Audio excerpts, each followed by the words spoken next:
Hey, thanks for tuning in to another episode of the Gust of Wind podcast. I am Steuben, as always, joined by my co-host GazerBeam2K. Gazer, how's it going today? I can't even complain. It's Easter Sunday. It was good. I took the little man to church. Little baby Gazer, baby Beam went to church with me. It was a good time. There you go. How are you? Yeah. I'm all right. Em and I slept in today since it's Ooh. a day off for me. The shop's closed. We went and got Dunkin' Donuts. I was very proud of myself. I had a pink frosted donut. I've been craving one ever since I saw a commercial on Hulu the other week. I've been like, man, I really want a pink frosted donut, and I haven't had any motivation to go get one because every time I'd get up and go to be able to go to a Dunkin' Donuts, like they're already closed or the donuts are stale or old by then. So we don't have a Dunkin' Donuts. no, No. No. I do. Fresno, California, we don't have one. What we do have is bad weather, and it's been up and down all week. So I apologize for my allergies if I sound congested or stuffy. If you hear me grab a tissue, I'll try not to blow my nose while we're recording this. But if it happens, right? Anyways, Gazer, would you like to introduce our awesome guest that we have today? I would love to. Today on the Gust of Wind podcast, I'm kind of fangirling a little bit. I've watched this guy numerous times. I used to watch his YouTube channel at least 4 or 5 times a week, and then he took a little break, a little hiatus. But now that we have new cards, he's back and he's doing new content. This is Sean P, aka For the Win TCG. Sean, how are you doing today, man? Oh, great. I'm lovely. I'm all. I guess it's tonight over there, isn't it? It is night. Yeah. It's currently 10:15 at night. But I'm not an early bird. I'm a late owl. So you know what I mean. I love staying up and just having a little chat. I'm looking forward to it. I'm buzzing for it. Wait, we're glad you're here, Stu. You checked out a few of his videos, right? Yeah. I love his energy, man. Like, Yes. I really like the. We were just talking about it before we started recording, but the episode where he's beating his monitor up as it's dying on him in the middle of the game had me laughing. I watched it at the shop at work on the TV in the game room, and I was losing my absolute mind. But I love the energy that you've got, and you build creative decks. You're not always like copy pasta the meta game, and you're trying to just have a good time and have fun. And I really like that. That's the fun part. I call him the UK LDF. Little Dark Fury builds those crazy rogue decks, and Sean, you do exactly the same. I remember your old intro. You used to have a little gimmick that you used to do. You used to pop up out of nowhere. Are you looking for PTCGL codes? I'm like, where do you come from? You used to pop up from behind a chair or the couch, oh my god, yeah, the corner. I remember those. Oh my god, that's mad. That was ages ago. That was crazy, man. That's awesome. How long ago did you do that last? Oh, I think that was before I took my little hiatus. So a year or so ago. It was a while ago, wasn't it? When I was doing that kind of stuff. I still do intros and skits here and there. When I come up with one, I don't plan these things. I just sit there and go, right, what would be stupid that I can just do right now, and then I just whack it on and see what happens. But that kind of intro stuff, I ain't done that for a while now, actually. No, so that's mad. You got to do it again in honor of us. You got to do it again. One time. I'll say this. Here we go. Next one, I'm doing it. All right, next video. So I've got one coming out tonight. That won't be there, but the one afterwards, I'll do it. Yeah, don't worry. Awesome. We can reignite the flame. Yeah, bring it back. Yeah. Now, Sean, do you want to introduce yourself a little bit? Tell us about yourself. Let everybody. So, just so we know, if you're watching this on YouTube, hi, thanks. If you're listening on Spotify, hi, thanks. Apple Music, Google, whenever it eventually comes out on Google. We record this live on Twitch, on either my channel or GazerBeam2K's channel every other week. So please come hang out in the chat and follow along. And we occasionally ask questions. So if we get a little bit rambunctious sometimes, that's why. Yeah. Right. So my name's Sean. Otherwise known as For the Win TCG on YouTube. I make Pokemon TCG online content, and I make rogue decks, as we've clarified there. I just like having a good time making crazy decks. Whether it wins or loses, I don't care. I'm just going to make it, have a good time, and just make the most of it. I genuinely kind of describe myself as just being not so serious about all of it, which I think is you got to enjoy the game. So that's who I am. That's what I do, and I love every bit of it. It's good fun. It's good fun. Now, have in all of your videos so far, what is your absolute favorite deck that you've made that's kind of been like off the main tray? Good question. Yes. This is always the same. You'll hear me say this all the time. Okay. It's Xurkitree Parasect. So this is a deck I'm very proud of. Oh, I see him. He's thinking. So- Gazer's thinking. Okay. Go ahead. I think I can follow this. Okay. Yeah, so it's the Ultra B circuitry. I forgot which set it was from. Anything. It's a while ago now, but it had an attack where it was just a single lightning energy, 20 damage. Your opponent's active Pokemon's confused. We had choice banned around that point. We had electro powers, and then we had Parasect. And Parasect had the ability set, which was if your opponent's active Pokemon's confused, put 2 damage counters on it between turns. So it just built up damage dramatically. And that was actually the first deck that was covered by LDF. So LDF covered that deck, and I was just like, man, this is crazy. At that time, and I was so proud of that deck. It's the deck that kind of picked me up a little bit and got me a bit on the radar when it comes to the scene. So that's my all-time favorite deck. It was so fun to play. It was just unique, and I just absolutely loved it. It was nothing, it wasn't tournament winner or anything down that line, but it was just a great fun road deck, and it was something that just pushed me to keep going. So that's my favorite deck of all time, without a doubt. No, those are definitely like the more entertaining kind of things that like the community really needs to do more of in general. I mean, like I love your content because like you already step outside of the box, but you're also not doing the same thing as somebody else. Like we'll see like the day after a regional or after internationals, 47 content creators have uploaded the same deck list 567 times. Like and like do we really need that as a community? Like, do we really need everybody uploading the exact same 60 cards, going onto the ladder and playing with it? Like, no. But I love that you come outside of the box and you've got awesome different decks, and it's just your energy is like the icing on the cake, 100%. You're exactly right. The day after regional, Robin Schultz, deck was everywhere. Meanwhile, Sean out here put out a Houndoom deck. Mm-hmm. not a single strike, attacking Houndoom. But Houndoom, just Houndoom. Just attack with Houndoom. Why not? And I mean, it won you some games too. So I mean, I just had the Morpeko V-Union video on in the shop yesterday while I was running my local tournament, and I like that. The one guy kept looking up like not in the he's like in the middle of his best of 3 match. I mean, we're running best of 3 15 minutes to get people ready for regionals, and he's just like, oh, I keep missing how he's getting all the parts in the discard. Damn it, I keep missing it. And I'm like, play your game, bro. He's like, I want to see that Meowth discard the cards, and I'm like, but no, Sean, you said that circuitry video kind of put you on the scene. You have what 5,000 subscribers on YouTube, somewhere around there. Is that correct? Yeah. You're definitely on the scene now. Yeah. Well, yeah. I mean, 100%. Yeah, I'm obviously, no, without a shadow of a doubt. The goal is to get to 10K by the end of the year, which is a big push. But I believe in you. That's the goal. It could happen. It can definitely happen. Now, I've seen you stream on Twitch a couple times. Is there going to be a crossover more so on Twitch, or are you going to stick it, mostly stick to YouTube videos, or what's the plan there?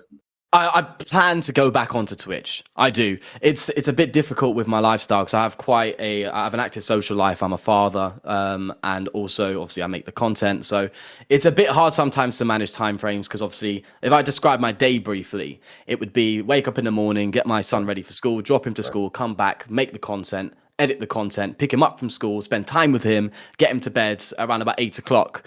And then usually that's kind of my relaxation time. So it's a bit hard to find streaming time in that regard, but I do want to do it a bit more, specifically on weekends. So I do want to get more involved with Twitch. It's just a matter of scheduling and working it out with my current lifestyle. But I'm very, very interested in getting back into it actually, because it's just fun, and also it provides content for YouTube as well. It does. Yep. I see LDF do this. He'll sit there and he'll play a few games on Twitch, and then he'll make a video, play a few games, and then he's just going to throw the few Twitch games on top. Which is a very intelligent way to make content. So that's something that I do want to take on board myself as well. It's just a matter of sorting out scheduling. Yeah, almost every video that Mahone puts out, like those gameplay and even the monologuing and everything, he does it all during his Twitch stream. Yeah, he used to record it separately, but it's gotten to the point where if you can do it during the stream, why not? You're exactly right. Yep. It's 2 different platforms, and some people don't mind watching twice. In fact, some people like watching it knowing they were there live. They're like sitting there going, yeah, exactly. Yeah. Oh my God, I remember that play. Like, it's intelligent. It's an intelligent way to make content, without a doubt. Especially like how like the game is just so diverse, like where your lines of play really matter. So like you could see it live and you could watch it again later and you're like, oh wait, what if he did this instead? And then Uh-huh. you know, like it'll help you like grow as a player as well. Oh, yeah. So like it's really good to be able to do No, that. fantastic.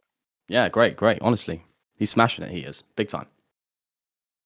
Anything else we want to add before we do our rapid flow questions? You get to be the first victim of the rapid flow attack. New segment we have coming in, rapid flow questions. I just want to say that just Sean, man, I'm a big fan, man. I was watching you a while. I seen you pop into Azul's stream one time, and I think Mahomes. And I was like, oh, that's For the Win TCG. That's the guy. That's him. See, I watched a few of your videos, man. Big fan, man. I talked to you in passing a couple times in a few chats, and when I was able to reach out to you this past week about doing this, you were on board. You were excited for it. I was excited for it. I told Stu, I said, "Hey, check him out, Stu. He's a good guy, man. I definitely binged. I binged videos. I had him playing at work. So like, you might have a couple extra watched hours this week just from me. Oh, sweet, bring them all my way. Love it. Nah, honestly, I appreciate it though, big time. Yeah, that means a lot, man. All right, Gazer. I got the first one. You take the second one, and we'll go from there. Sound good? All right. PTCGO or PTCGL? PTCGO, without a doubt. Okay. Pineapple on pizza? Yes or no? Yes. All right. What are your current sleeves, deck box, and playmat that you use for any IRL play? I don't have any. We'll talk about that. We'll talk about that. Definitely got to touch on that. Definitely got to touch on that. All right, okay, question number 4. What card do you miss from any past format? Buzzwole. Come on, Sean. What was that? Buzzwole GX. Oh, clarify. Okay. And what's more annoying, getting bossed for game or getting donked by Mayaletta? Donked, without a doubt. All right. Okay, so you have no IRL. I gotta go right into this. You have no IRL cards. I have cards. Okay, no decks, but no decks. Ooh. Yep. Ooh. Are you fiending for cards? Big time. I've just learned my with where I live, Pokemon TCG is null and void. It's almost nowhere. So it's very, very, very hard for me to find IRL play. Now, obviously, I can travel, I can do things, but it's a bit more difficult on my end, obviously, with the responsibilities that I have. But I have just learned that in my local town, which is about, I'd say a 10-minute bike ride. I ride my bike a lot. So a 10-minute bike ride there's a new shop that opened up and they hold Pokemon TCG tournaments. So I'm going to start doing that, I think. So I can't wait. I just got to decide what deck to do. I don't know. That was my next question. When you do start playing IRL, what do you want to play?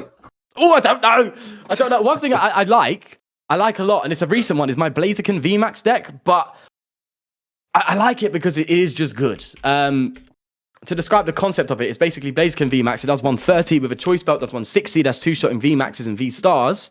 And then you can do things like play Cheryl and stuff, and then Blaziken's VMAX attack recovers the energy onto another bench Blaziken. It's almost like a cyclical way of playing the deck. So it's a very fun deck to play. So I'm thinking of that, but I don't know. My favorite decks change literally week by week. Oh, Snorlax. Maybe Snorlax VMAX. I love that deck so much. I'm glad that like you didn't dive in and say, "Oh, I'm going to build Arceus or Mew." Like right out of the gate, you're like, "Nope, I'm having fun." I love it. I love it. I got a question. Snorlax VMAX in this climate we in, where you see all these fighting types, really? Yeah, Dunsparce, bro. Whack it in there. I mean, look, at the end of the day, Snorlax VMAX is all about the bench. Now, the only thing that's annoying is the fact that we have Collapse Stadium, which is see and play here and there, but I don't think it's as prominent. It's not like a staple card. So throw that in there. Throw a few Cincinos. I'm going to say Cincinos. I don't know how it's pronounced. Just whack them in there. You got Dubwool, which is actually a pretty cool tech because obviously it does the same. It will do the same damage as Snorlax if you take out Snorlax. It's 120 plus 30 for each prize your opponent's taken. So once they KO with Snorlax, come with the Dubwool, it hits the same amount of damage as a Snorlax would. You have Melanie, you have double Turbo Energy, you have Sharon's Care. Sharon's Care is nuts for the deck. Yeah, absolutely nuts. Sharon's Care. One of the guys that came to our locals, he played Togekiss VMAX yesterday. If he would have played faster in some of his rounds, he would have had more wins. Because of time constraints, best of 350 minutes. But like the stuff you can do with Sharon's Cares, maybe want to revisit some of these like questionable VMAXs that have kind of like fallen under the radar, like Salamence too.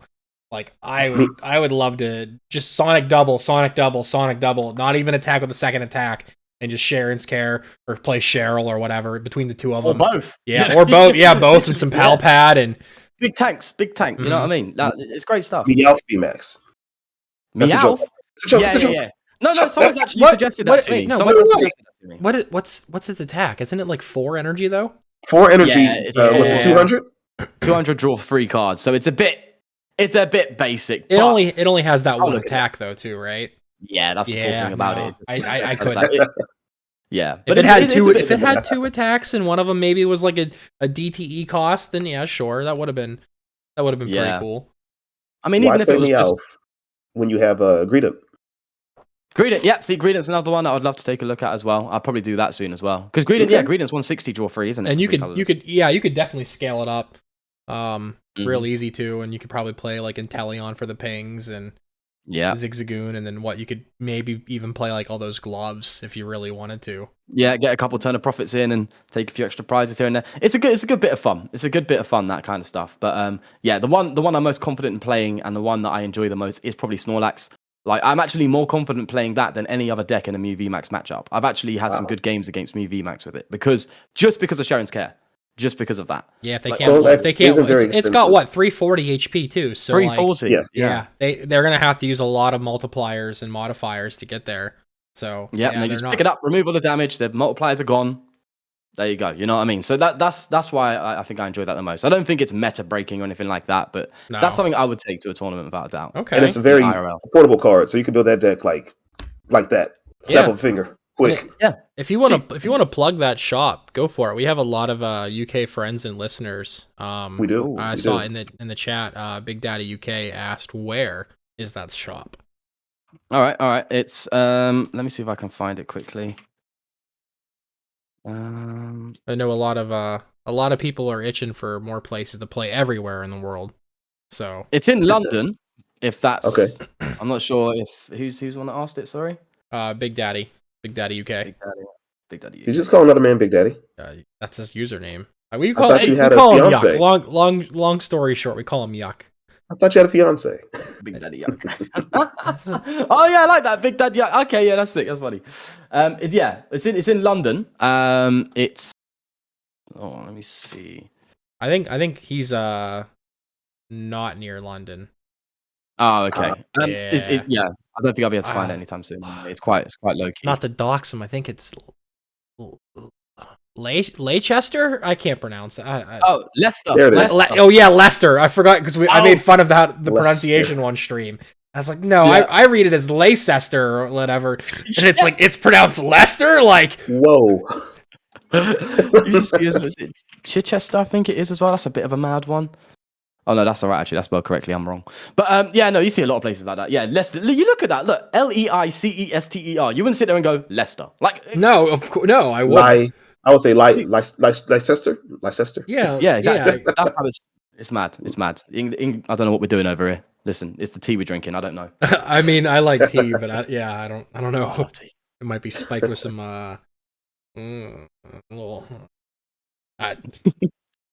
But so now we can talk about we are already talking about colorless Pokemon and Sharon's Care, but we got to talk about the Zoroark V and V-Star, man. Fresh news since the Was that Wednesday? The last pod that we did. Yeah. Right out of the leaks for Dark Phantasma. It's Hisuian Zoroark V, 210 HP, basic Pokemon, for free, no energy. Hollow swap, 30 damage, and you can switch it with one of your bench Pokemon. So kind of like a hit and run for free. Kind of cool. I like that. Yes. Yep. And then for 3 colors, it's got Shadow Cyclone, 130 damage. Move 1 energy from this Pokemon to one of your other bench Pokemon. Doesn't sound that bad, but it's the V-Star that really takes the cake to the next level. 270 HP for 2 colorless, Baleful Curse, 50 damage times the amount of Pokemon that have damage counters on it in play on your side of the field. So if they all have damage counters, you can hit for 300 for 2 energy, or 280 with a DTE. And then the V-Star power is an ability. You can discard your hand and draw 7 cards. So it's basically Professor's Research. It's a research. This thing is insane. Like, they took both sides of Zoroark from the past and kind of just shoved it together. Let's just put trade on steroids. Yeah, they ended up with some steroids now. It's a little bit bulkier. Yeah, and basically just. I saw a meme, and it was like you versus the guy that you're not supposed to worry about, and it's Hisuian Zoroark V-Star versus the old Gyarados from I want to say Ancient Origins. that would do more damage for every damage counter on all of your Magikarp. Magikarp, yeah. Oh, okay. Yeah. Oh, yeah. So, Didn't that win a tournament? Yeah, that's. I won several. I remember. I'm pretty sure that was Ancient Origins. It was like the pseudo full art ancient trait. Mm-hmm. Yeah. I remember. It had like the fisherman in it and everything. It matched up pretty good. But yeah, this Zoroark is insane, and it gets tons of support. Yes. Between like Iskin for drawing extra cards as a Hisuian, so you could like discard, draw 7, and then draw 4 more, and go that route. You could play it with that Bog, whatever the translation is when you bench them. It's basically like Team Magma's secret base. 2 damage. Get the 2 damage counters on there, and then it also softens up your opponent's Pokemon too. And of course, you could scale it with Choice Belt. Yep. And then you've got the old pump, haven't you? Mm-hmm. The old damage pump. Is it? Wait, hold on. Is it damage pump or damage pump? Because the site I'm looking at, it says POMP. Yeah, it's not spelled like pump, but it's damage gotta be pump, right? Pump. It's a pump. Look at it. You push it, and it does the little. It's a pump. It's an air pump. Yeah, I think they mistranslated it. Oh, okay. I thought that's actually what you're going to call it. It's like that. It's like when you buy a toy or whatever, like you buy a beach ball or an inflatable chair. It comes with that crappy pump or whatever. Like, that's what it is. But yeah, move the damage counters, so like soften the blow from like, oh man, okay, cool. If he hits me again, they'll hit me for blah blah blah. If I can take 2 less than that, move it over to somebody else and then scale out my damage even more. Yeah, exactly. it's pretty crazy. I think it's it's mad. Super awesome. Yeah. Now here's a combo someone might not have thought of. What about what about the Gengar that just got revealed too? I was going to say that. Yeah, the Gengar madness. See? Absolute madness. Yeah, the Gengar with it. Yeah, creeping. It's got the ability creeping back once during your turn. And you put this card from your discard pile on your bench. If you do, put 3 damage counters on this Pokemon. So you could just like get those in there from your discards, or you could even play like Burnett if you really wanted to in standard. Discard the Gengars and then just like bring them into play and go from there. Absolutely insane. Or you could just do something mad. Like, imagine a turn like this. It's unlikely, but imagine this, right? You have like 4 Gengars in hand, right? And then you have your Zoroark V-Star out, and then you just go for your V-Star ability. Discard all the Gengars, bring them all into play, put all the damage down. Gosh. Bob's your uncle, a big whack. You know what I mean? Or damage. I didn't even think about it that way. On your bench. Yeah, that's possible. Yeah, that's Obviously, awesome. it's possible. I can't wait to see like the stuff that people are going to do. Evil Instant. You grab all your Gengars, and like you said, just discard your whole hand. There you go. Yep. Bring them all into play. Bob's your uncle. There you go. And you haven't even played a supporter yet. Like, that's mad. Absolute filth. That's crazy. And I mean, like the Goodra that they announced, it's not that bad either. I'm excited about that. You don't like it? I'm not sold. I'm not sold. Well, hold on. Let me read through it real quick. Okay, so the sad Goodra, there's a Goodra V and a Goodra V-Star. Sad Goodra has 220 HP. For a water and a metal energy, you can have Toppling Goose, 60 damage. Your opponent's active Pokemon. Oh, you switch your opponent's active Pokemon with one of their bench Pokemon. They get to switch. My bad. You don't get to do it. Imagine if you could do it. Imagine automatic Gust. But yeah, then it has Shell Rollout for a water, metal, and a colorless. 140 damage. During your opponent's next turn, this Pokemon takes 30 less damage from attacks. So it protects itself, but it's the V-Star that I like. So the V-Star, when he evolves, 270 HP. Hisuian Goodra V-Star. Water energy, metal energy, colorless energy. Iron Rollout. 200 damage, which is okay, which is solid. Mm-hmm. During your opponent's next turn, this Pokemon takes 80 less damage from attacks. Yeah. And then the V-Star ability, you can discard. You can do it during your turn. Heal all damage from this Pokemon, just randomly for no apparent reason. I just don't like the attack cost. The water, metal, colorless. I think that's you're gonna have to play a Arceus. You're gonna have to at least play like a 2/2 Arceus line to start it off and get it in there. Yeah, and then get those out of there so they don't get knocked out. I mean, you could put a big charm on this thing, go to 300 HP. You could play that Stadium, whereas if it's got fighting or water attached to it, it takes 20 less. Yeah, like Acuity. Yeah, so I mean, it's just that it's the attack cost that just. I think it would suit a better role as more of like a tanky. You're kind of like, there is some sort of slot now for like big tank VMAX Pokemon that just hit and heal. I think that would have a much better spot for that, to be honest with you. Yeah, you could use it in that way. I like that. I like that idea. Manually attach, play Melanies, whatever it may be, and just work it up like that, which is a lot slower. But if you just have a lot of healing options, I think that might be a better way to Well, at least that might be a better slot for it, because if you can throw in an Arceus, but then you have to say to yourself, well, if you're playing Arceus, you're most likely going to use your Arceus V-Star power, so that's the V-Star out the window for that one, for the Goodra. And then you have, obviously, Iron Roll at 200 and then 80 less damage. But then you have Arceus V-Star's attack, which is just better overall. It's 200 plus energy acceleration, which keeps you in the game without a doubt. Like, if they get a knockout, you have something on the bench charged up, ready to go, which is what makes Arceus so good. Yeah.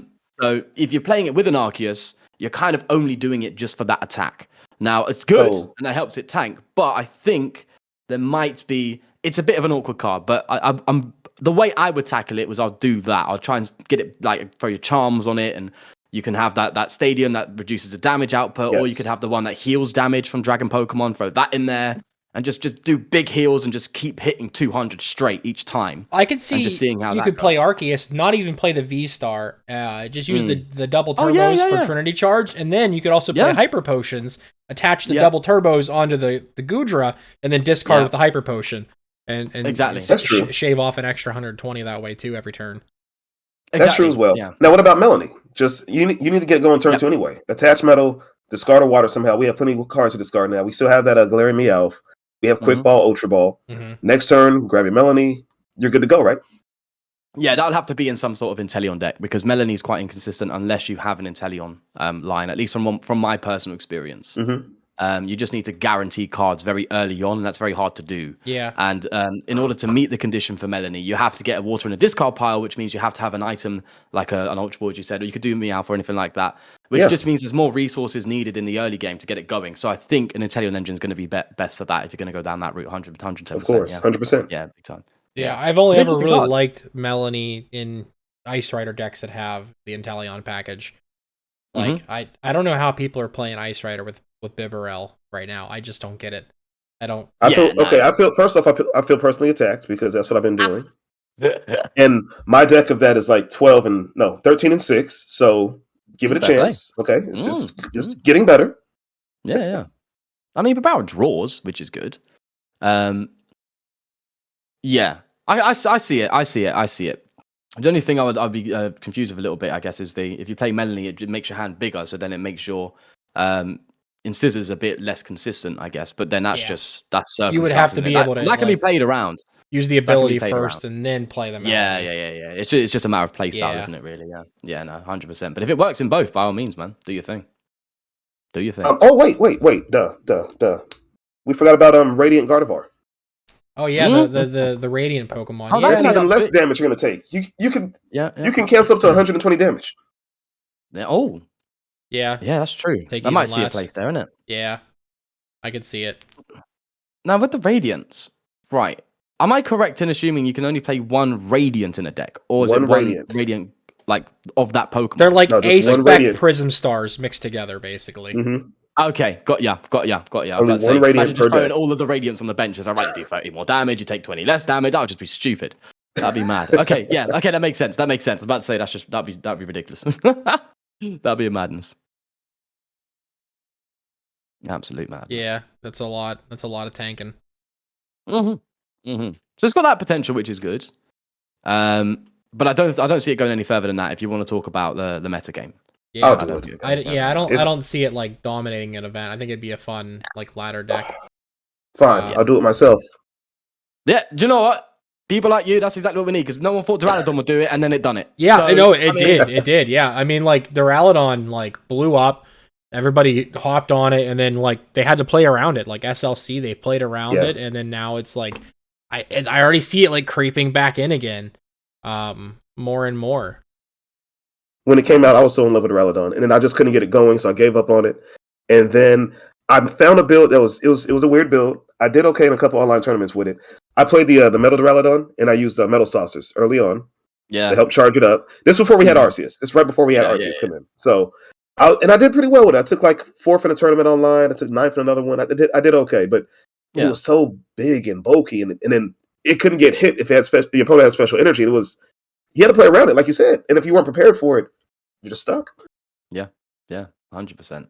And then it finally got figured out that it's best to play with like Zacian and Averies and all that kind of jazz. Just draw big fat hands and play your towels and heal, and it's an absolute pain in the arse to play against. I'll say that for sure. And then you got people playing Mustard in their Arceus decks that rip it out too, and like and it kind of plays the same way, honestly. Like you accelerate wild energy format. and then go from there. So I mean, like there's a lot you can do. It's pretty awesome. Yeah. It's a nuts format, man. It's absolutely crazy. Speaking of the nuts format, man, what about EUIC coming up this coming weekend? Oh, I have no idea where it's gonna go. No idea. Like if you look at the past tournaments, it's like there's so many different decks just kind of popping up in the top 4. Obviously, there's your consistent ones like in the Brisbane, you had Mew, and then what was after that? Was it the I don't know. Arceus Gengar was SLC. SLC, and then you have the Liverpool one, which was a no, that was SLC, wasn't it? No, because I swear, was it? No, I don't know. Arceus Gengar won SLC. The Liverpool one was the Rapids. The Robin Scholes, Mercy, right? Yeah, the 22 one of Rapid Strike. Yeah. Yes. Yeah. Well, Mew took what Brazilian, right? And Mew took the Brazilian regional. No. Brazil was second. It wasn't a Mew Mirror. It was Arceus and Teleon that won. You're right. Yeah. Yes, right. Our boy Ricardo Totti got second with Mew. So that's right. Yeah, it's just so mad. Like you cannot predict how it's gonna go. I like this though. I like that. I like a format where you don't sit there and go, "Oh, it's gonna be this one winning." You know, like everyone thought it was gonna be like that. Everyone thought it was just gonna be Mew VMAX. That's it. Everyone sat there and went, "Oh, do you know, Mew VMAX is just gonna win. It's obvious. It's just gonna be all that kind of stuff." But then it just, as soon as Arceus came out, it just opened up the format like crazy. And then obviously so many staples, Ultra Ball, Choice Belt. It just opened up the format in a completely different way. And then I think so many things are unpredictable now. Yeah, you're right. That helped out. We in that same set, we also got Bibarel. We also got Manaphy. We also got another Pokemon that could use trade in Liepard. So it's just so many different options now. It's not just, I don't know. Before Brilliant Stars came out, am I right or wrong? Did the meta feel kind of oppressive? Kind of just Mew was everywhere. Yeah. Nothing was better than Mew. I think Nothing part of that problem is before the regionals is that all these online tournaments they're all open deck list. So like if you have innovative spice and you put it in your deck list, your opponent can see that in advance and play around it. So they see the B drill and they're like, "Oh, I know what to do." Cool. Yeah. Attach less special energy. Watch where I I go with my actions and my routes of play.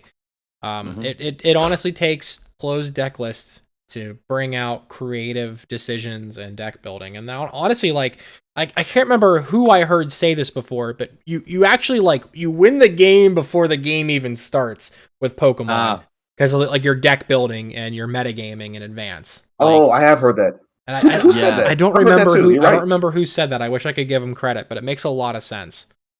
Whoever you are, thank you for that quote. Whoever you are, we appreciate. Yeah, no, that makes a lot of sense, and I like the fact that it's not open deck lists in regional stuff because it does heighten the skill ceiling. There's a skill set in identifying your opponent's deck and what could be played and how you can play with that in mind and understanding the meta and going, right, okay, what do these types of decks usually play? What can they play? Trying to figure out little bits here and there. Obviously, you cannot predict a bit of spice, you know what I mean? You can't see it coming, but there's a skill in being able to identify the deck and what it's able to do and what can work with it. And I think, the top player is going to be able to figure that stuff out a lot quicker than the lower lot. So I think it does help raise the skill ceiling a bit more as well. So I'm all for that, 100%. And as you said, it just encourages a lot of variety because you can't pre-meta build, you know what I mean? Yeah. You just go in with what you've got and then you come up against what you come up against and then you see how it goes. And I like that. Yeah, because I mean, like we saw Mew win the first one and it had a pretty strong showing. And then the second one, I mean, like you have... I would say like the Oceania community is the most disconnected overall in the global meta. So it makes sense to see like the Mew dominant there. And then here everybody plays online and like you don't see a lot of Australian players and Oceania players in these online tournaments on Limitless as much as you do, South America, the EU area and North America. So, like, they're like, all right, cool, everyone's going to play Mew now from this, and they metagamed it, and then, like, that's why Gengar did so well at SLC. So it just makes sense that, like, they metagame that before the tournament even happened, and they made a good call, and it took them through the event. Gabe Smart and Zach Cooper played, like, 59 cards the same, and they ran hot that day. And then... oh man, I'm gonna brain fart on the name of the guy that won, but he played the Arceus with the Gengar, and I mean, like, they made really good calls. Was it Andrew something?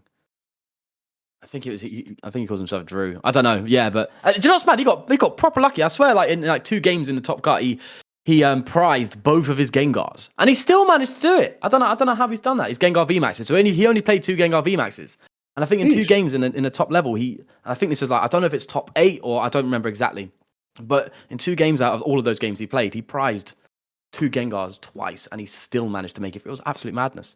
Absolutely, it was great fun to watch on stream. Like the chat just going, check your prizes, because he was going through his deck. Yeah. He wasn't going through his deck. He was just getting cards out. He wasn't checking his deck to see where his prizes are. He was like, he's absolutely bossing it. What a lad! What an absolute Chad that is. He's sitting there going, you know, I don't even need to check my prizes. I'm going to win this anyway, and he does.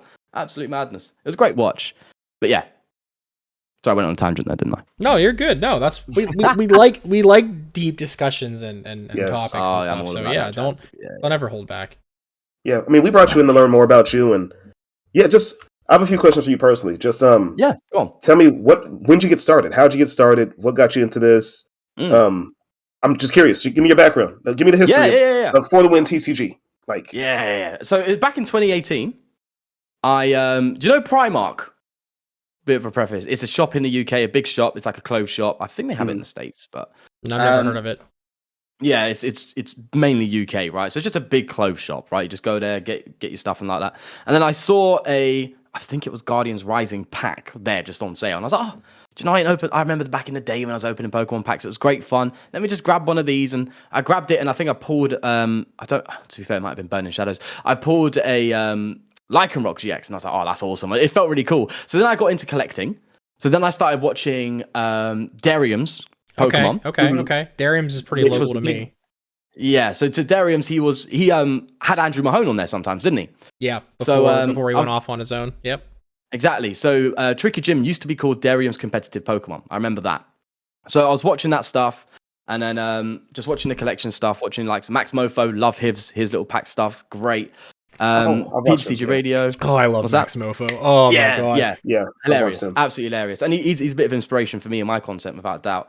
So then I started watching PTCG Radio, talk about the new cards that are coming out and stuff like that. And then, so it went from watching the pack openings and stuff to then watching Andrew Mahone play on Darium's Competitive Pokemon. Got into it, and then I made my first deck by myself, and I was like, this seems a bit fun. I'd had no idea how the metagame worked. None of it. It was a Mewtwo GX, Lunala GX deck. Right, it had Mewtwo EX in there. It was just all over the gaff. I was going to say, it sounds like the Scattershot, right? Scattershot? I don't remember. I have no idea. Because there was two Mewtwo EXs that would have been out at that time. Both from Breakthrough. One had Damage Change and Scattershot. The other one, I think it was that one, had like Photon Charge and something else that really didn't get a lot of play. I think it was that one. The Damage Change thing. It had the Evolutions Mewtwo in there. Yep. Like, it was just a crazy psychic deck where you just move energy, heal, move it back, right? And it wasn't a good deck, but I just started uploading that. And before I started uploading, that was my first PTCGO video. Before then, it was just like making Overwatch and CSGO content, right? Made that video, and then the views were a bit better than usual. And I was like, oh, okay, it's pretty cool. And I enjoyed it. So I just kept making more videos from there. And then that's kind of how it took off. So I've been doing it since. Obviously, I did have about a year off, but yeah, that's kind of how it started. It was just a general interest. Just like, it's crazy. I just grabbed one little pack, and then from there, everything. So it's absolute madness. But that's how I got into it. Yeah. And I mean, Lycanroc, you said was what you pulled. That's really good too, because like Buzzwole Lycanroc was like a huge deck, huge. Yeah. That like people love that format. Like some of the guys that we play with semi-locally, they have like a whole section. Like, all right, cool. I've got 2015, 2016, 2017. Let's play 2017 every time. Like, I would love that. Yeah, they always do it. I'm like, oh, but I only have 2018 decks. See, I've got previously his decks, but the card he missed the most was Buzzwole anyway. So yeah, that makes sense. That's your catalyst, bro. That's what did it all. Yeah. See, it was the Buzzwole, Lycanroc, Carbink, Mew era when it was like Carbink Break, if you remember that. The end of XY, the early Sun and Moon. Yeah, I have big nostalgia for that too. Yeah, and then when Zoroark came out and Shining Legends, then he had Zoroark Elysopod and all these kind of decks, Zoroark Decidueye. I wasn't playing at the time when there was Forest of Giant Plant Decidueye, because I heard that was mad, but I wasn't playing then. But just those times I hold with so much nostalgia, man. Yeah, so Decidueye Vileplume was absolutely toxic. Yeah, I heard about that. Yeah, it was nuts. bad. You had to like play around it hardcore or just play it. I missed yourself. about 2 months, about 3 months from Sun and Moon to what was the second set in Sun and Moon? Was it? It wasn't Guardians Rising. Yeah, Guardians okay, Rising, then Burning Shadows. Yeah. Yeah, I came back. I jumped in with for online PTCGL. I jumped in XY Furious Fist. I jumped back. I jumped in there, got back into it, and I stopped playing for Sun and Moon and Sun and Moon Guardians Rising. And when I came back, I just see Decidueyes and Lichen Rocks and Buzzwolves. I'm like, what the hell is going on? I stopped playing for like 6 months. I'm like, what is happening? So that's what it was like when I came back more recently. I was like, what's happened? Like, I think it was when Eternatus was absolutely dominating. This was like the it was described as one of the worst formats ever in Pokemon TCG by a lot of people. It's when like AVP was running around, team up, Vivid Voltage or whatever. I don't remember. AVP. Yeah, Vivid Voltage did nothing to enhance the game. So yeah, it was like basically Rebel Clash all the way through battle styles. Just felt awful. Oh my gosh. That's when I stopped playing. So I came back after that and I was like, what on earth is going on? It was so bad. Yeah, because like they made it was Darkness Ablaze that had Eternatus, and then the next set Vivid Voltage gave us Pikachu, Orbeetle, and Colossal, and like they all didn't really do much. Yeah, Orbeetle had some fun decks with the tag team engine and whatnot, but Colossal just couldn't take down Eternatus. Yeah. And it was just so stale until they gave us both the Urshifus. Yeah. I feel like they've been printing, like, with the Sword and Shield era, they've been printing everything, like, weirdly. Like, this first set, okay, cool, Zacian, Zamazenta is the next best thing. Rebel Clash, all the trainers were the best thing. And then, like, from there out, they're like, all right, cool, we'll print Eternatus, and then we'll try and counter with Colossal. Oh, we fail. Okay, let's give you Urshifu. Oh, Urshifu's too powerful. Here's Shadow Rider Calyrex. Oh, Shadow Rider Calyrex is too powerful. Here's, Umbreon, like... Yeah, they've been like printing silver bullets every set to like try and take out the next vampire. I think they know. I think someone was at PTCGL headquarters were like, okay, what do we do to slow down Eternatus? We can make a Colossus. Yeah, we'll do that. And it didn't work out, huh? They completely missed the mark with it. And then... I have a conspiracy. They have to know. Like they got to know ahead of time, man, to release the next set. The card that's just going to completely change it. I'm sure they have it pre-planned ahead of time. Dragon Ball Super, the card game, had that same problem, and that's what wrote me and my friends out of it. We played it on the side for a little bit, and I bought a booster box and built a perfect cell deck. And like we started going to locals and whatever and playing, and the next set came out, and whatever it was, I think it was like some sort of like Vegito that came out, and like it instantly murdered the cell deck. And I'm like, I can't play anymore. Everything's worthless. It means nothing. It means nothing. And like they would do it every set. I was like, I'm not playing this game anymore. Screw this. I mean, Pokemon went that route. Like you said, we had Dragapult, Eternatus, then Urshifu, then Shadow Rider, and then I guess we just jumped into Mew, and Mew just took over everything, right? Mm-hmm. And like we had the answers to Mew before Mew even came out, and nobody decided to innovate until recently with like all the dark stuff. Yeah, like, exactly. It was there. It was just hard to find. The fact that nobody bothered to mess with like the little Galarian Moltres sooner and Clara and all these cards that were in Chilling Reign and Evolving Skies, like, baffles me. Yeah, I know. That's the thing. That's what I like though. When something like that comes up in the format, this is what I love about the player base. Is there's so much creativity that people can come up with that. That's the craziest thing. People just sit there and go, right, okay, we need a Mew counter. That's not just a Mew counter that can actually play against other decks as well and win. Then they come up with that. Obviously, that Moltres, the Hooper, all that kind of stuff, and it's great to see. It's really good to see, to be honest with you. And I can see why like an Arceus Gengar would do well, because you're being able to deal with the Mew very comfortably as well in that deck too. So it's interesting how it all works, but. I'm glad Brilliant Stars came out, because I think there was a lot of people thinking doom and gloom. Oh my god, like it's just going to be Mew and that's it until it rotates. I was one of those people. That was me. I was like, wow, I guess we're waiting for something else. I guess we're waiting for Darkrai or something. Yeah, I think combination of Brilliant Stars and closed deckless tournaments, it being a thing again, really brought the innovation back out. Yeah, and just shift the spotlight away a little bit from Mew and puts it on Arceus, and I think they kind of both sit at the same pedestal. I don't think Mew. I still think Mew is amazing, and I still think Mew's an incredibly deck, and still probably best deck in format, arguably speaking, right? I know that could be a point Like, of yeah, like in a contention, but vacuum kind of sense, yeah.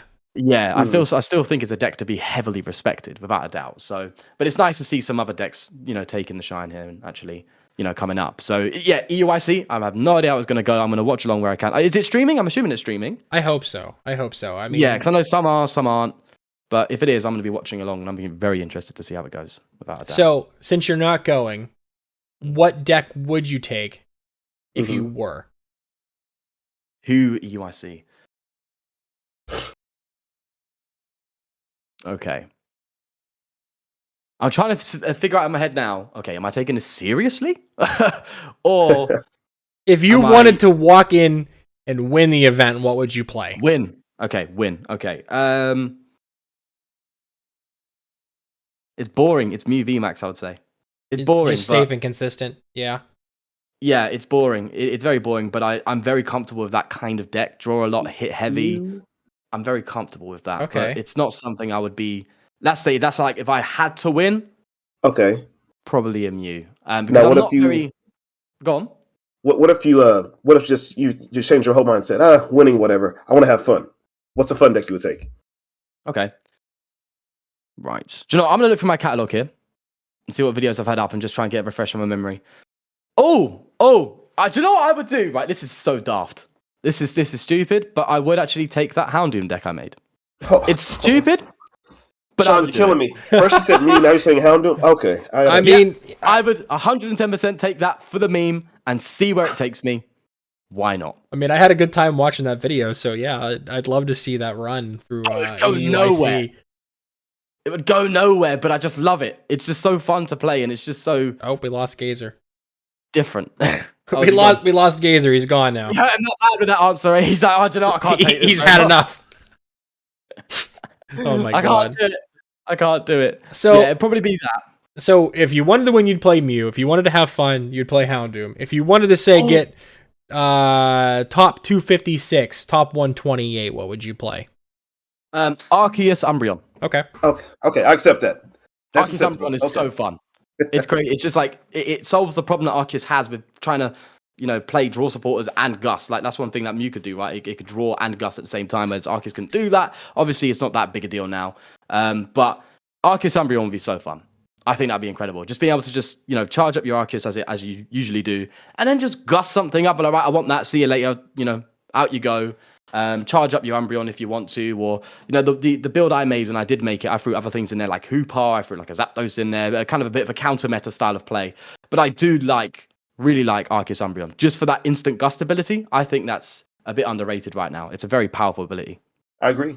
Yeah, we kind of seen Umbreon fall off a little bit from big time. A lot of the big events, and I mean that's probably the best way to play it. That isn't just a single strike kind of deck.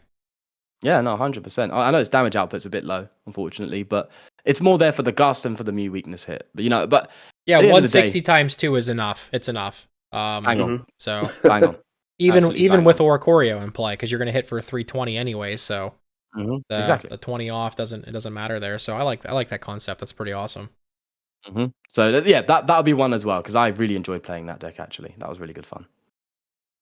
Yep, that's you can always accelerate it in any other way too. So that sounds pretty good. I dig it. You could even if you really wanted to fit in the little Moltres there too, and give yourself some single prize edges.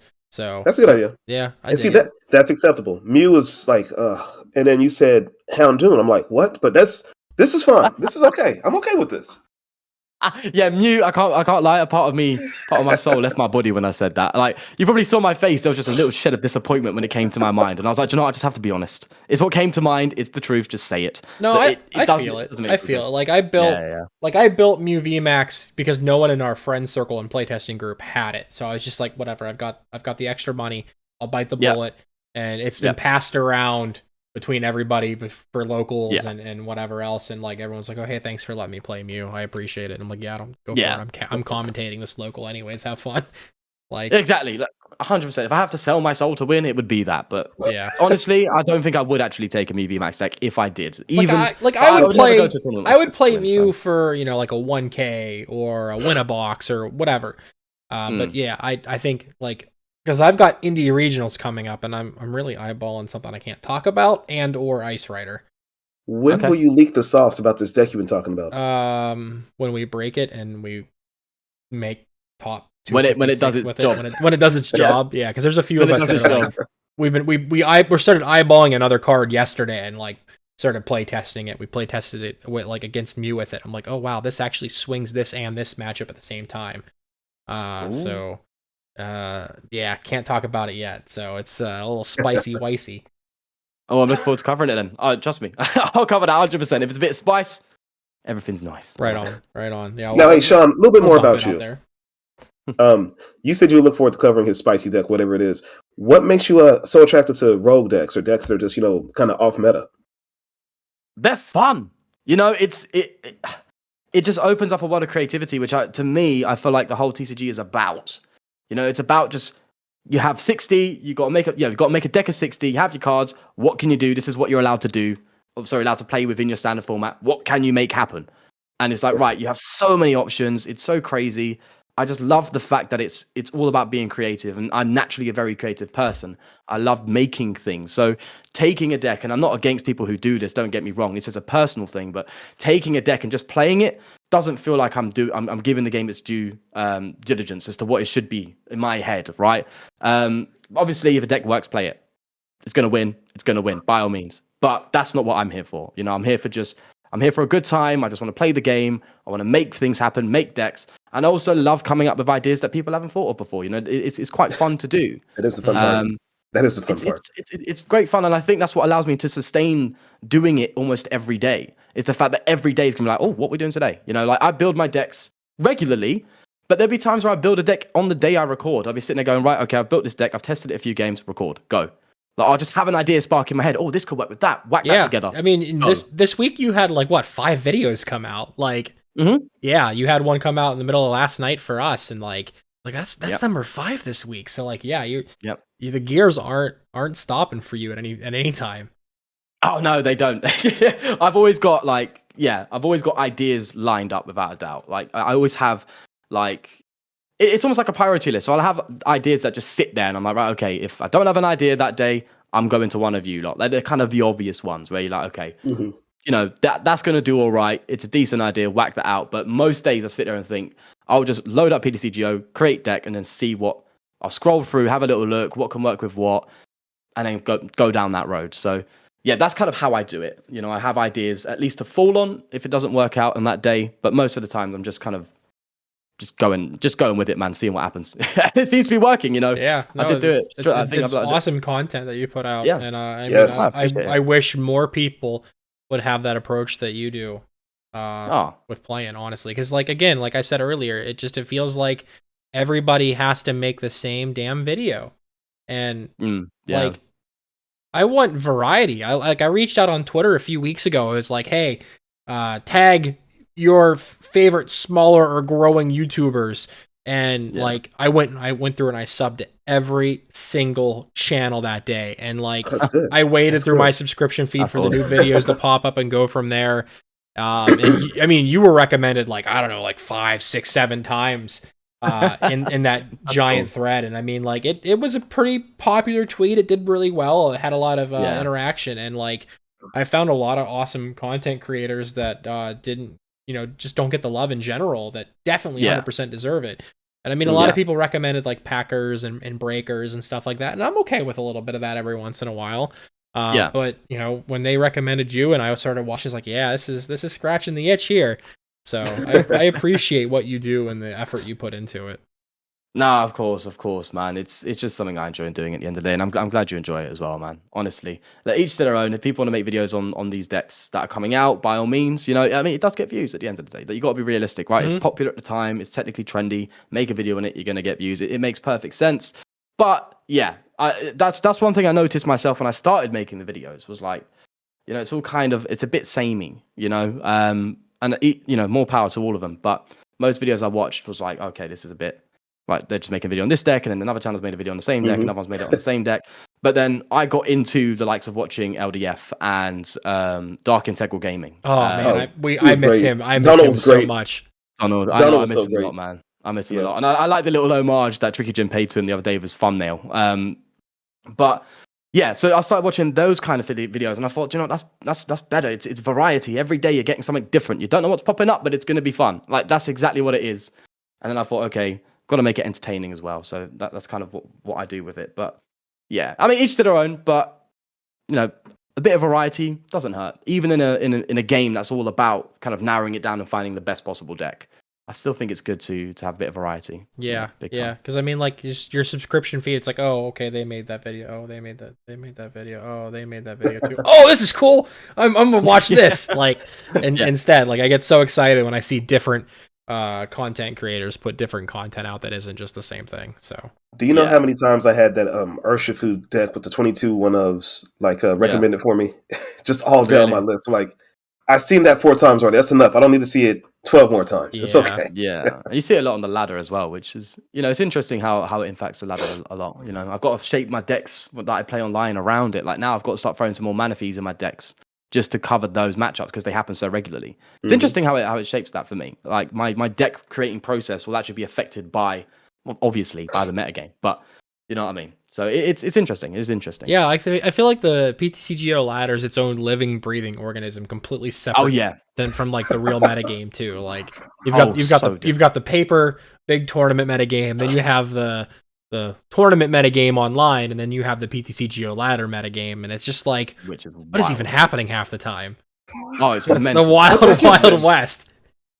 Like, I say it in videos a lot. You probably hear me say it a lot. It's like, it's sometimes when you just have no idea what you're up against. When you come up against a deck, like, sometimes my elo will drop because I'm testing loads of decks, and a lot of them, fall through. They don't really work out, and I'm scooping to try and save for time and stuff. And obviously, my elo's dropping, so I'll do a video, and then I'm playing a deck that I'm like, I have no idea what's going to be dropped down next. No idea what's coming up on that bench. No idea what the strategy is. I'm like, I'm paranoid, bro. I'm sitting there. I'm like, yo, what if they just drop that and just smack the hell out of my VMAX? What's going on? I'm like, I start panicking. I'm like, do you know what? It's a bit tough doing that sometimes, and that's why now I try and keep my elo up a bit more. But yeah, it's mate, if you drop your elo a little bit and go down to a range where you have like newer players or you have more roguey players, it's a bloody minefield, mate. You have no idea what's happening. Tell me about it. The binder drop city, basically. What's my collection? I can play this. I can play this. I can play that. Yeah. So you seen the video I did? My YouTube is not nearly as big as both of your guys's, but I had a video where I did trying to get rapid flow off on the first turn. I've heard something about that. Actually. I try it. I'll send it to you a little bit later.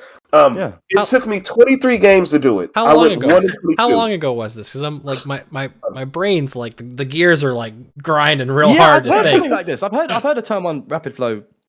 This was about I think in January. This was in January. Oh yeah, I don't remember it then. So we didn't even have Ultra Ball. There's no Ultra Ball. I was struggling, and I went like 1-22, and my elo dropped so low. And the next time I tried to play like a regular game, I hit like something with like Galarian Meowth.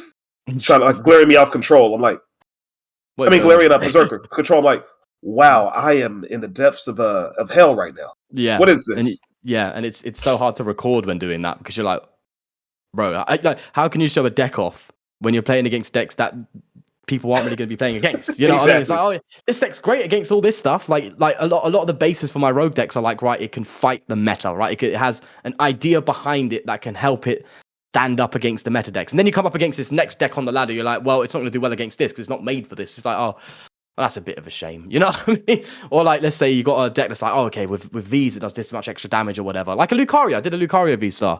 And then I'm matching up against single prizes, and I'm like, well, this is kind of not what it's for. It's kind of it's not a great idea, is it? It's kind of terrible against this stuff. But yeah, like how Victini kind of just like struggles against anything that's a single prizer. Yeah, exactly. I mean, on the bright side, at least like Lucario does that extra 20 damage basically in comparison. That 120. That 120 is the sweet spot. Victini's just 100. But it's funny enough, it kind of goes to 100 because you got to throw double turbo on it to get it charged up. Oh effectively. yeah, you can do other ways, but it's fighting double turbo, and it's like I can't really do free energy attachments. That's too much. Maybe you could throw it in an Arceus deck if you really want to, but. It ends up being only 100 damage. You're right. Maybe when that pickaxe comes out in the next set, that could that's gonna be good. That's gonna be good. That and the Rangaroo, right? Yeah. Mm-hmm. Put fighting on top, pickaxe it. Honestly, Lucario is going to be pretty fun actually at that point because it is great. Like just hitting a straight, it's 240 in it, straight 240 raw. I have an unpopular opinion. Really good. Go on. I don't think Lucario is that great. Lucario V I Star. think it's good, not that great. Yeah. I don't think it's I that don't think great. it's meta changing. I see a lot of people playing it. LDF said it's one of his favorite decks. I see you got a video of it too. Tricky Jim loved it. I don't think it's that great.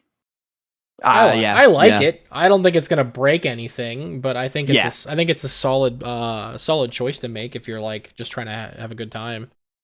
Yeah, exactly. Yeah, 100%. It's for a laugh. You're gonna win some matchups, but I don't think it's gonna be as Steven said. I don't think it's gonna be anything that's breaking. No. Next set, we could do the same thing with Zarude and Gardenia. So I'm just saying that's more. I'm gonna have fun with that myself. Yeah. So. The Zarude from Brilliant Stars. Yeah. What? Two grass and a colorless. 120 more if it's a V. Yeah. I mean. Gardenia really pushes that archetype up. Then. Just it does. Yeah. Grass stalks. I'm just saying. Is it 120 plus 120? That's pretty good. Grass stalks. Is it stalks time? Is it time? Almost. Okay. So I have my card already in mind. I have mine. Okay. It's up here. Yeah, I mean, we could dive into the stonks. We've been here for an hour. Yeah, let's do it. Welcome to stonks. All right, Gazer, take the wheel. So stonks. This segment is when we try to pick a couple cards that we think are going to rise in value, playability wise and cost wise. I usually handle the playability. Stuben's going to handle the cost. Card that I'm thinking is going to go up that you're going to see more play from now will be it's a twofer. Charizard V-Star and Charizard V-Max. Okay. I had a lot of fun on stream with that last weekend. I had a lot of fun with that deck, and I would actually I wanted to buy the cards I need. No, I'm not spending $45 on a Charizard VMAX. I'm not doing it. I only want one. I only need one. I'm not doing it. Nope. Most decks only run one, so only $45. Just one.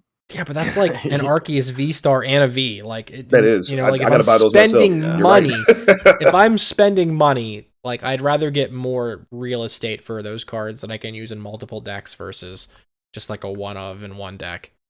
Yeah. No commitment. But no, the way I see it, that's got the Yu-Gi-Oh problem. I think the Charizard tax is basically Yu-Gi-Oh, you need this one card in every single deck, but it's $200. I'm good. No thanks. The Yu-Gi-Oh tax, huh? Okay. I never heard of the Yu-Gi-Oh tax. Explain that to me real quick, Stupid. What is? They print secret rares in their sets. Okay. And you need one or three of them for every deck you play or your sideboard, and because of the demand and how short they're printed, they just blow up an insane value. Okay. So it's the equivalent of the Charizard tax, where every time there's a Charizard, it just prints money itself. Every single Charizard, every single Zard, just that's why they print them. They know. They come out every 2 sets. Every 2 sets you get a Charizard, right? Yeah, it's intelligent. if it pays, mate. I mean, but I'm seeing Charizard VMAX and Charizard V-Star. I think that because the weakness they have, water. You don't see Ice Rider too much anymore. You do see Suicune, but it's beatable. And the weakness is a pretty good weakness. It doesn't hit for a whole lot, but it doesn't hit for a whole lot weakness wise. But the damage it does, I see being a lot. You pair that with Arceus. You can now one-shot Arceus's other VMAXs with the VMAX. The Charizard V-Star, if you put a bet on that, you take out weaker V-Stars. You don't take out Arceus, but 270 takes out, let's say, the Lucario we were just talking about. Mm-hmm. 270 will knock out the Zoroark. Yeah. Zoroark's only 270. So and I've seen it pop up in a few tournaments. I think it's going to see a little bit more play. I could get behind it. I had a lot of fun playing that deck. It felt really good to play it. I like that. I'm not opposed to it. Yeah, it's fun to play. From my experience of playing with it, though, I do think it's a bit clunkier than a lot of other options that Arceus has behind it. Yeah, because you need at bare minimum 3 or 5 energy. Yeah, to consistently usually hit it's numbers. Usually you go for the Arceus, you get the 3 on that, and then obviously you can just find the turbo and then bang, you're off. Mm-hmm. But seeing a higher level of play, I'm not certain. I'm not 100% certain. It's an interesting one, though. What other VMAX, or just card in general, can one-shot a VMAX, or even an Arceus with a big charm on it? You could literally go, by turn 2 or 3, just one-shot whatever's in front of you, right? That's true, actually, yeah. Yeah, the 300 plus the band, or the belt, makes it 330. So It's an interesting one, that's for sure. Just watch. I think it's going to see more play. Just watch. We'll see. I may be wrong, but not to partially leak the spice, but like in the Ice Rider deck that I've been playing, I mean, I play Toll Scrapper, I play Leon, and I play Quick Shooting. So like you can get there like with Ice Rider if you have the right turn. You can 100% get there. Yeah. No, in the Ice Rider I've been playing that you have a lot of problems with. The choice belt makes a big difference. That 280 takes out those Arceus that you're worried about, and then, like you said, the Tool Scrapper can clean up any if they have a big charm on it. So yeah, that part, yeah. But I mean, let's say there's a VMAX in play. Our Ice Riders aren't taking that out. You need Charizard for that, right? In most situations, I can see the numbers mattering. Yeah. I'm just saying. Maybe I'm wrong. I don't know. So I like that. I like that you take a gamble on it. That's great. Honestly, I think it'll go up. Great line of thinking. So if you guys are going to trade for it now on PTCGL, go grab them now. Trust me.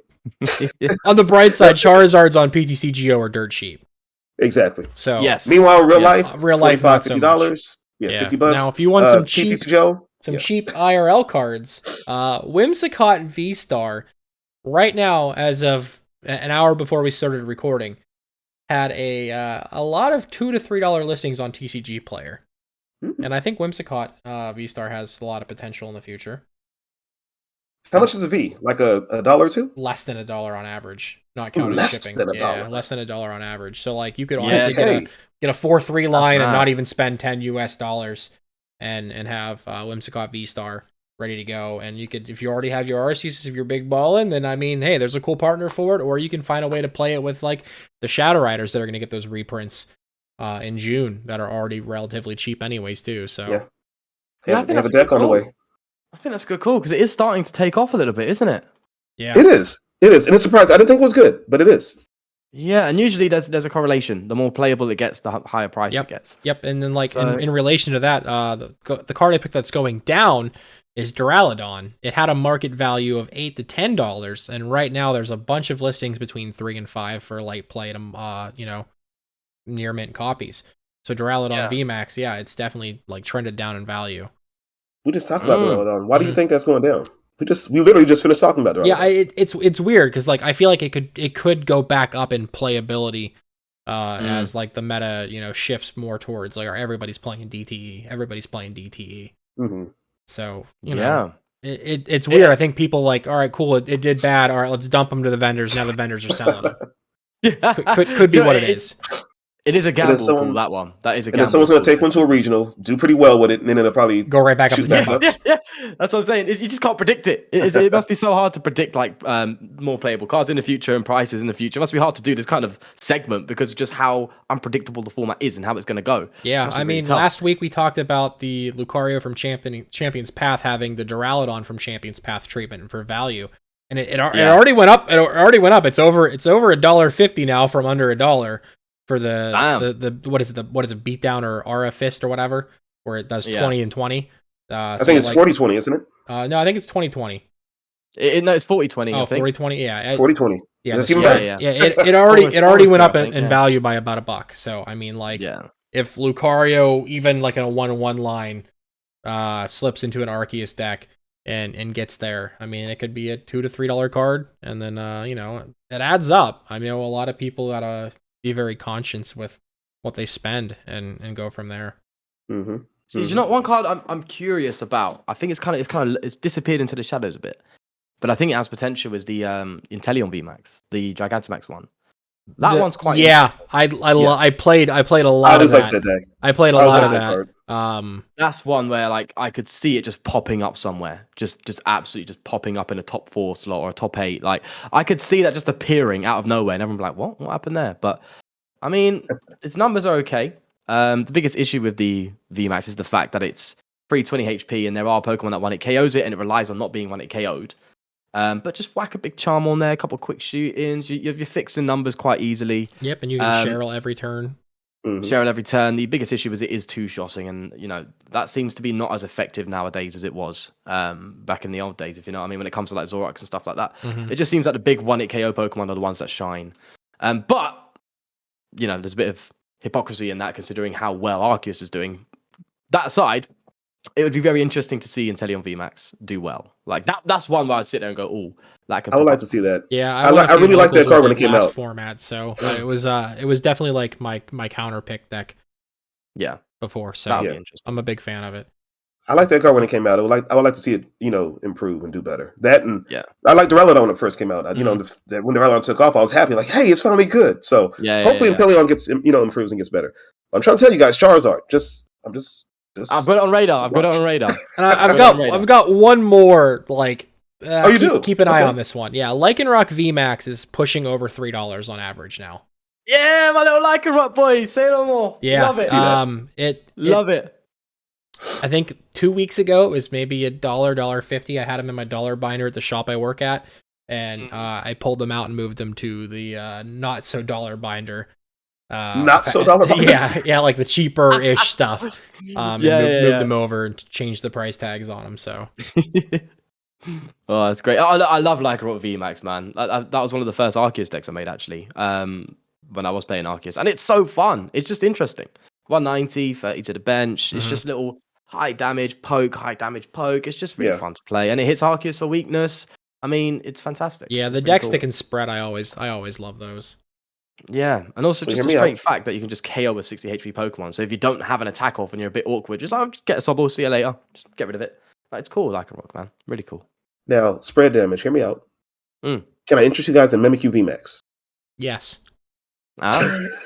Sell it to me. Yeah, go on. Okay, we have a flat together, and you're knocking at the door, and you're the salesman. What's the pitch? Yeah. So Mimikyu VMAX.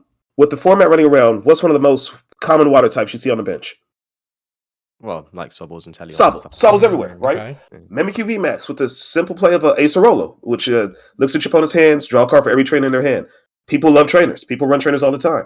Let's say I draw 4 cards. Mimikyu VMAX comes in with a DTE. Since it's not doing direct damage, it's spreading damage counters. I can spread 13 damage counters a turn. That's 2 Sobble and an extra damage counter where I need to put it.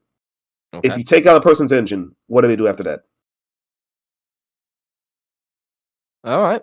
But that's assuming they haven't done Keep Calling, right? Because in order to get a Mimikyu VMAX out, they do have an attacking turn, obviously, because let's say if they go first, and you go second, obviously they can have a Sobble out. True. And then obviously if you go first going second, you can't evolve that turn, it goes back into them. If they're aware of that, they would keep calling to get as much Sobbles out as possible, although that's a bit of a dangerous move. And then obviously once they evolve into Drizziles and evolve into Inteleons, and another intelligent player would also chain Drizziles at that point. He'd be like, right, okay, he's going to take out all my Sobbles, let's just chain my Drizziles and just go for my Shaded Dealings Inteleon scoop ups. Then the numbers get a bit more awkward. So what would you say about that? As a devil's advocate to that? The way I see it, if I'm forcing my opponent to put down way more Sobbles than they want to, or chaining Drizziles and they're just training grabbing random trainers they don't want, I'm doing my job. I'm forcing them to do things they don't want to do. They're playing out of their tempo, out of their speed, just so they can keep from getting knocked out. So I hear that. Yeah, I'm okay. I mean, they take out my Mimikyu. I play Mimikyu V. You guys know what the ability does, right? Yes. Some people don't know. Some people don't know. I'm surprised a lot of people with it. They attacked it anyway. Once you play it, it has Dummy Doll. It takes no damage for the following turn. As long as there's no path to the peak in play, it works. Even if they put a path down the next turn, it still works. So I put down my Mimikyu, Dummy Doll. I'm safe for a turn. I can do a quick little, maybe if they take out a VMAX, I'm doing a quick 90 damage to the active for 1 psychic. And then from there on out, I play Acerola again. I spread more damage counters. I'm forcing their tempo. They're playing at a too fast of a pace.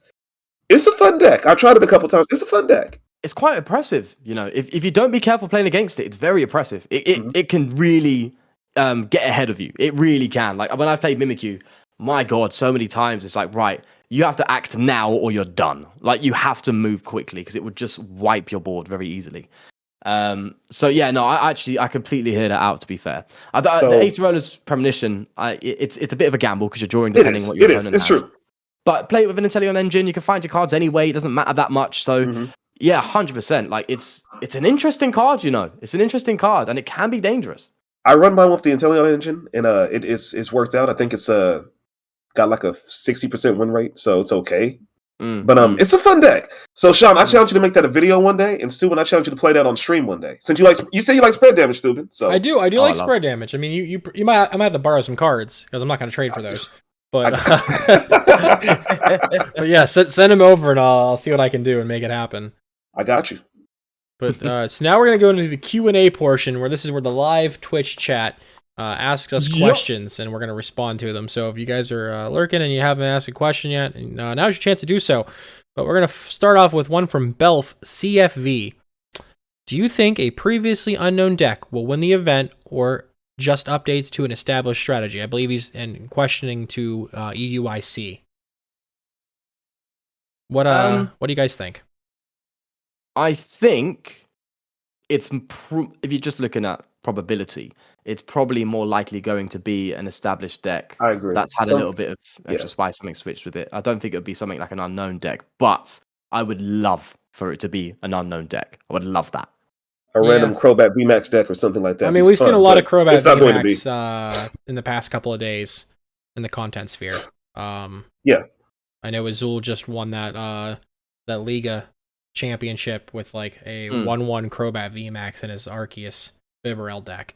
So it's already established now at this point that like it can win. You think so? You think that's? Yeah. I think one event win that people are tweeting and retweeting and already making content on, it's technically established at that point, so it's no longer a known factor. Like, you could see somebody play Delmise. Well, we've seen Delmise do things already, so is that an unknown deck? No. Like, the Lycanroc that popped up kind of caught everybody off guard for a minute there. Like, I see what you mean.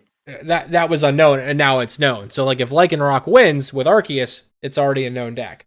So, like, we'd have to see, like, Arceus Blastoise VMAX come slamming out of the forest together. And Blastoise VMAX. But even then, technically, that wouldn't be unknown because it's played. Obviously, I wouldn't say in tournaments and stuff you don't really see it, but you see it on the ladder and stuff. Like, I would love to see a deck where it's just no one predicted it. It's not been played. It's just a crazy combination. Like, who was that fella? He did the do you remember that weird stage 2 Meganium deck and it was kind of looping? Oh yeah, I forgot what it was. Yeah. Oh man. Greninja V, was it Greninja GX or something like that? Greninja GX that went back into the deck every time it attacked. The Meganium would search for evolution cards, or it would just able to just play them straight out. You just evolve stage 2. Just evolve right to the stage 2. It was just so crazy. I was like, my god, just the ability to just come up with that out of nowhere. No one thought of it. Nothing. It was just discovered. That I think is what an unknown deck is. It's not something that's kind of like a combo or something that it's already played, or it's like a little cheeky variant of like an Arceus. I think that's more likely. That's what I mean by that. But I would love something that's just so out of the blue. That really gets me going. I love that stuff, man. Absolutely love that stuff. Yeah, it doesn't happen too often, but when it does, it's like it's a huge thing. It's an event. Yeah. What was it? Worlds 2016, 2017? No, it was 2016, where the Japanese players all came in full force with Mega Audino. Like, no, exactly. The rest of the world's like, what's this card do? Yeah, that was me. It's like Mega Otta who? What's it do? Yeah. I was like, what does this do? And I mean, like now that those players are like attached to that Pokemon for the rest of their life, and like their entire career history, will just be like, oh, you remember that time you won Worlds with Mega Audino that nobody saw coming? Yeah, like that stuff's awesome. Yeah, that'd be so incredible to see. But yeah, to answer the question, I think it's more likely going to be like it may just be a deck that's already known that just has a few extra bits thrown in there, a few changes. Just like, Andrew's one with the Gengar, like just those hyper potions were you just didn't expect them and they came out. Like, I think you're more likely going to see something like that. At least I would like that rather than just like a standard Mew VMAX winning. You know what I mean? Mm-hmm. It's going to be some form of Arceus. Some form of Arceus is going to win. I expect with Inteleon, something like that. Just yeah, I expect that. Yeah. All right, so we only have questions from Belf this time. That's fine. This one's directed to you, Sean. He asked, "Where in the UK are you at, and if you were going to EUIC?" We've already established that you're not going to EUIC, but yeah. Oh, address leaks. Should I write this down? I wouldn't say necessarily give out your address, but I'll say the city. It's London. It's London. It's not central London. I'll say that. So I'm a bit of on the outskirts of London. Yeah. And no, I'm not going to UIC, unfortunately. Yeah. And then the other two questions, I'm just gonna go ahead and ignore those. I saw one of them. It's like, is Mayo an instrument, bro? Yeah. Come on, Bro? SpongeBob called. According to Patrick, it is. Now, Subin, what the other question was about what you're playing in Indie. You're not going to give us a little hint? Just No, I can't. Under man. NDA. Let him keep his secrets. Oh. Let him come out. Let it do its job. And then we're like, whoa, I want to see that moment. Yes. The gentleman who pioneered the deck originally would murder me, and I respect him too much to give that information away. 100%. Well, hey, we need you alive, so yeah, we'll just wait till Indie. We'll see. There's a few more questions. Gazer, take one of these. Belf, once again. Belf is he's a curious fella, isn't he? Do you think Astral Radiance makes the format better or worse overall? He's very excited for a dark patch. Ooh. I'm not sure of the full deck list. Format. Set list. That's all. Well, we're getting Darkrai, we're getting Dark Patch back. What else is coming out in that set? I think that people are mostly hyped for Darkrai. I think Darkrai is like the is that the one with the silver bullet of the set, as we talked about them earlier or whatever. But it's weak to grass, so then like we won't get as weird of a triangle format. Is Orbeetle on the way? Orbeetle's coming back? I think Orbeetle has no chance, man. Yeah, I don't think Orbeetle's going to be. No, think about it. Look, Darkrai. Hear me out again. I'll sell you again. Darkrai does more damage for every energy attached to your Pokemon, right? Every dark energy. What does Orbeetle do? 50 damage for each energy attached to the act. Come on. Okay, then they only attach 2, and even with weakness, it's still not enough. Yeah. Or it is, but it like at that point you're putting a 3-prizer down that's just going to get bodied by a 2-prizer. Fine. And then like I think the Samurott just does it better in general without having to set up as much. I think it's for like 2 energy and it just does raw damage. Yeah, that's true. You're not wrong. So Astral Radiance, is that the one that comes with the Palkia and Dialga V-Star? Is that yep. I like the Palkia a lot, I think. The Palkia seems fun. I could see like a water box kind of deck come out of nowhere. It's kind of a mix of people are describing it as a mix of like Suicune and Ice Rider. Yeah, it is. It's very interesting, and I think that's going to be interesting. I don't think it's going to make the meta worse.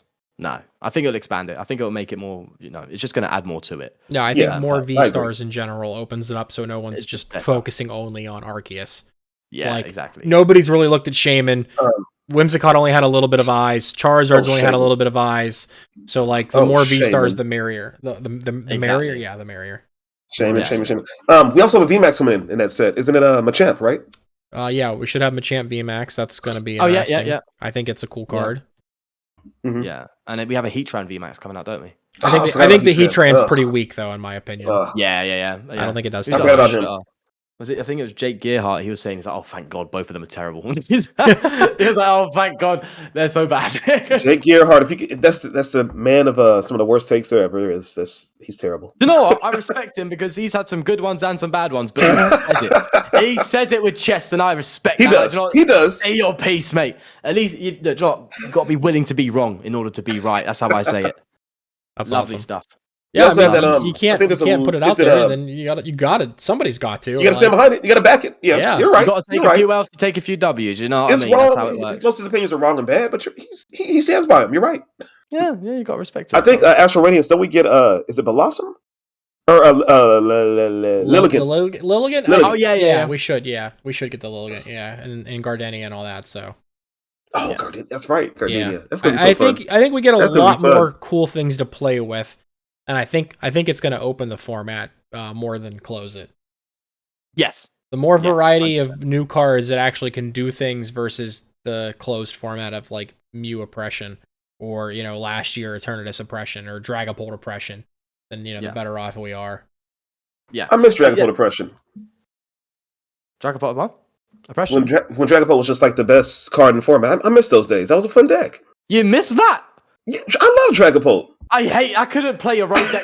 I couldn't play anything. I was like, right, whatever I bench is getting just ruined. I was like, oh, Jesus, I hated those days, man. As a road deck creator, when I used single prizes, I was like, I hate this world. Yeah, you couldn't stop it with like anything because it's placing. No. It's not bench. Well, that's why there's no Sobble. There's no Inteleon engine back then because you put down a Sobble, it's dead. Like it was tough. I almost had to commentate a 4-0 win this past week on stream at locals for Dragapult. Really? Yeah, Yeah, Dragon Ball. Dragon really? Ball's having a little. if in the last round, if he wouldn't have whiffed the VMAX, I think he would have won the entire tournament that weekend. Dragon So, Ball I mean, it's cheeky. yeah, it It's can come cheeky, out of you know? nowhere and do it up. So it's lurking, man. It's like the way people thought Jolteon wasn't going to go anywhere. Then Jolteon's like getting to top cuts again. It's like some decks are just kind of just there. They're lurking. They're like sleeping giants, mate. You're going to see some decks like that, I think, and that's going to be cool, man. That's going to be dope. yeah, I hope so. I hope that I just don't want Dragon Ball something to like again. that hits EUIC hard. Yeah. Something like that's going to happen, and I'm looking forward to it big time. All right. So the next question is from our boy Yuck Big Daddy UK 666. Expanded or standard? This is more for you, Sean. Standard, definitely. Expanded is too chaotic. I think there's just too much going on. It's like, what on earth is happening? I like working within limitation. I like that because that's where you get to be truly creative, right? Because you have to work with what you're given. It's like, okay, these are the cards. Work with it. Do something. Expanded is like it's overwhelming almost. I think. I will look at expanded stuff, but more in the future. But I do prefer standard. I like a bit more of a limited format. It just makes it a bit, I wouldn't say easier. Easier is not the right word. I'll use it for the lack of a better term. Easier to kind of comprehend the meta and understand what's going on. I would say easier too. I'm with you on that one. I dabbled in expanded here and there, but it's just too much. So much going on in there. Yeah, I get it. Like, because I mean, like if you think about it, like expanded, like it right now, the best decks, that we've seen on these online tournaments, since there's nobody really pushing like IRL expanded. There's no expanded regionals like they used to alternate them or whatever. Like, we see new Pokemon with old trainer cards just run amok.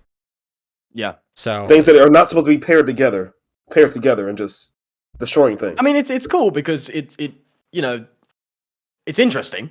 Yeah. Right? It's like, oh yeah, but what if you just get this new card and play it with this really old card? Like, do you ever look at cards now and you're like, oh my god, like imagine if that was in today's format. Like expanded can give that a little bit, I guess, and provide that bit of entertainment there. But I prefer standard. I think it's just a lot better, a lot more balanced as well, obviously. Yeah, I agree. Now. I do prefer standard when I can play either or. I'll pick standard any day. 100%. All right, next question's from Bad Robot Guy. Besides crying, what will people do when the Inteleon engine rotates? Big barrel. Yeah. Big barrel away. Yeah. Big barrel. Big barrel's turf. He's taking it. He's taking it. 100%. No doubt about it. Yeah, I think I agree. Pretty straightforward on that one. Yep. Until they print something else that does something with either drawing or searching consistently, then we'll probably see more from the barrel. We'll probably see maybe a Luminion pick up a little bit more. What do you think? Yep. Luminion, maybe even Eldegoss might have a little rise. You never know.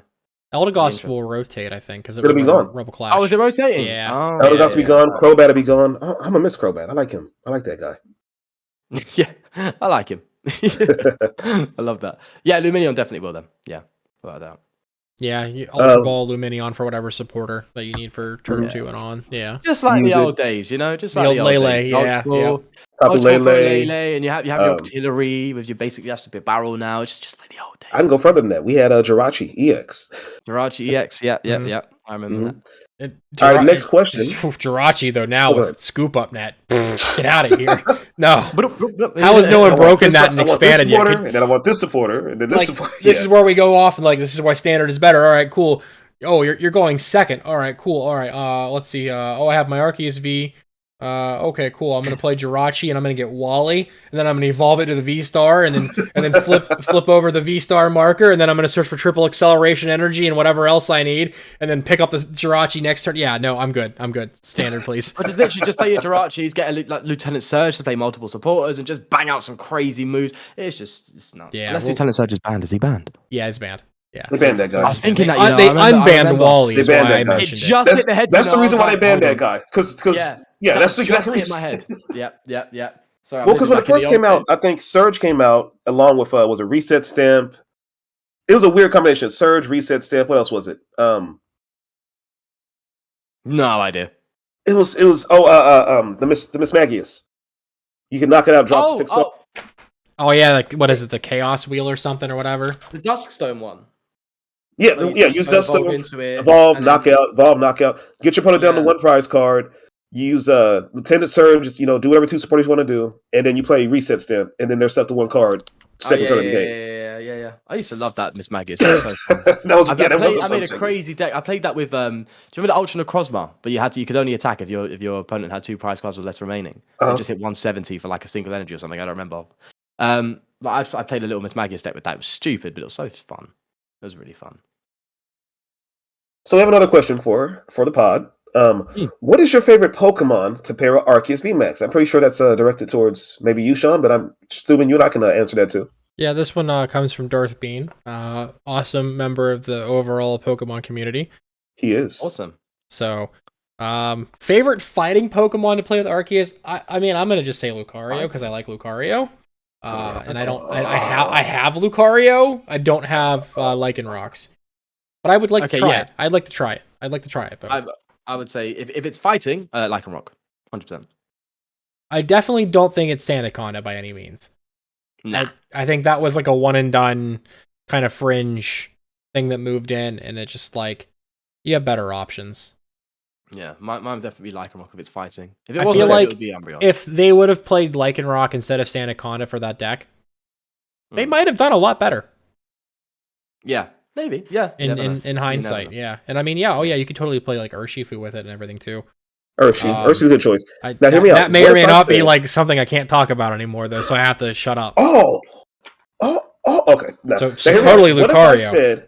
What if I said Colossal? Colossal?